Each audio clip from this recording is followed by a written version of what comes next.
So now that we have an idea on what the ingredients are for a successful product and how to think about what a successful product looks like, we're now going to dive into some more specific methodologies and strategies on how you can differentiate your offer to stand out and make an impact on the Amazon platform.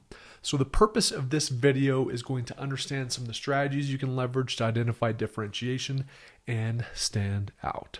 So the first strategy that you can use to better uncover differentiation for a particular product idea you're pursuing is to actually survey your customer archetype. So how can you do this?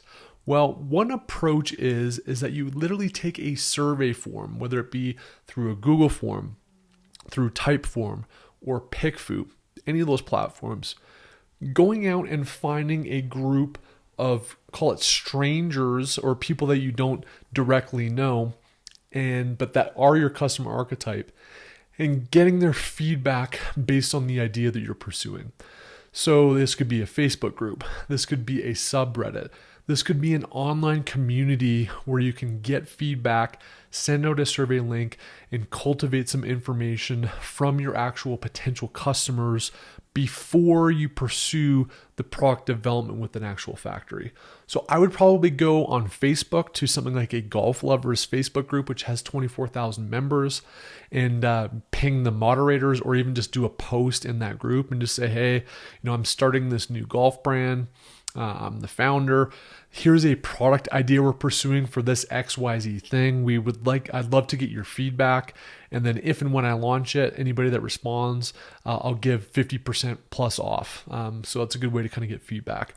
Similarly, if you look at the subreddit, and we'll get into Reddit as an advertising strategy down the line in future modules, but there's 415,000 members of the golf subreddit. Similarly, you could do a post in that subreddit, say that you are the founder of a startup, in this case, golf brand. You're looking at XYZ product idea and you'd love to get feedback. And then the cool thing is that you basically get this information from your actual potential customers. And what's cool about surveys is that they don't know you. So they're not going to sugarcoat it and blow smoke up your ass, right? They're going to give you honest feedback. In fact, sometimes they're pretty ruthless online because there is that veil of anonymity, so to speak. So they might grill you, but it gives you some really good ideas on whether you've got a fixed idea on what you're looking for and you're getting feedback on that. It'll give you a pretty good idea on how it's hitting those potential buyers. On the flip side, you'll get awesome ideas if you're just kind of posing a generic question like, hey, what would you like to see in this kind of a product? You'll get awesome product customization ideas.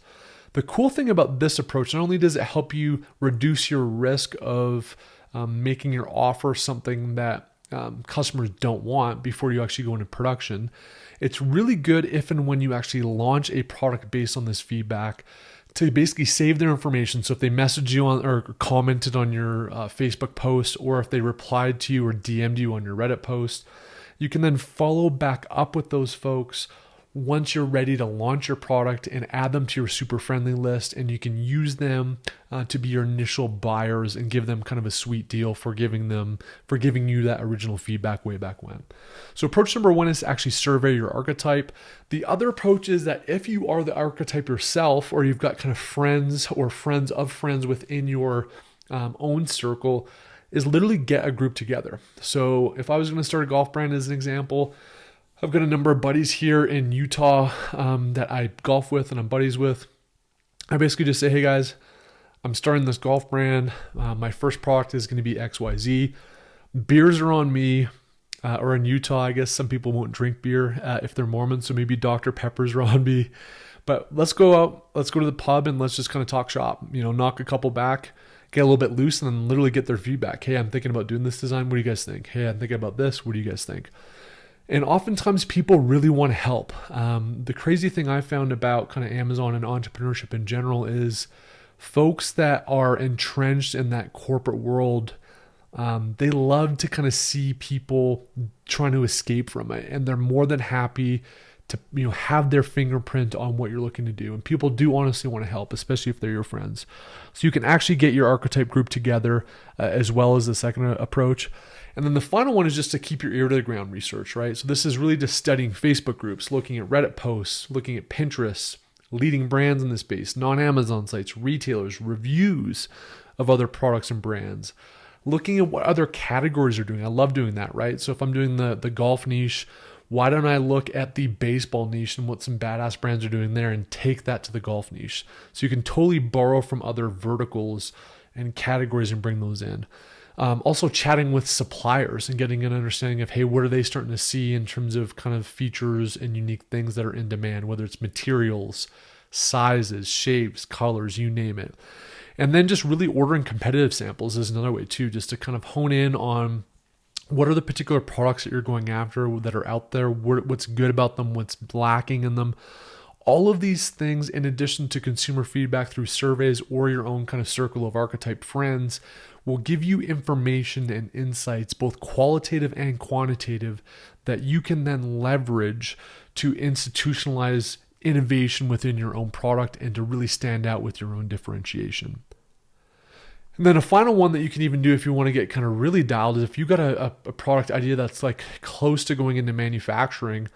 This is just an example to show you what PickFlu looks like, but you can literally take a competitor's photo before you've even launched, maybe like the alpha in the space that you're looking at kind of going into on Amazon, and you can put that image up against what you're thinking of building in manufacturing. And just let the people speak on PickFlu and get feedback literally within a couple hours on, hey, what offer presentation is enticing folks more. And you can kind of, before spending $10,000 on a manufacturing run, you can get those insights and see if you're moving in the right direction. So again, using data insights, using qualitative information and quantitative information can really help you hone in on that differentiation, especially when you focus on and speak with your customer archetype.